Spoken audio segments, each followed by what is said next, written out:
Hi guys and welcome to another video. So in this video we are going to talk about Boolean values. Okay, so I need to give you a background on what Boolean are. So Boolean are basically it's a variable which store a state. Okay, so the state can be true or false. Okay, so that's it. So let's create a bool variable. So let's say bool live is going to be equal false.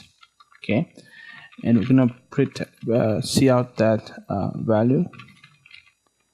Let's do this with the endl statement. So I'm gonna do this. I'm gonna execute. Let's see what the output is.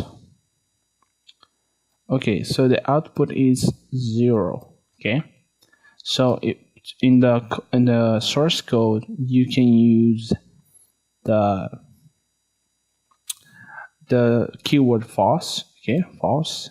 Let's see if we can actually store that number. I think we can, right? Let's try to store the number. Yeah, you can. So you can store the number, or you can store, for example, true. Let's try this.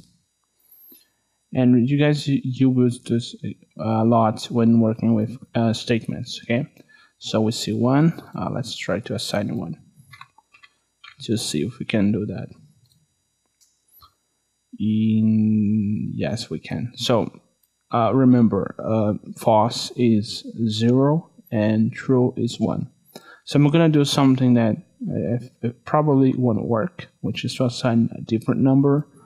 For example, 2. Let's try to do this, and probably it won't work. Yeah, it won't work.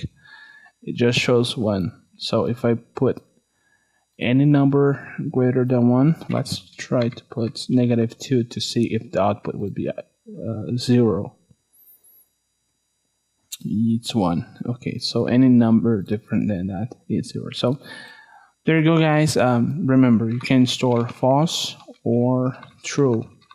So these are not that common when coding, but you can have a variable like this in the loop, which we will talk about later. Okay, so thank you guys for watching this video. See you guys next time.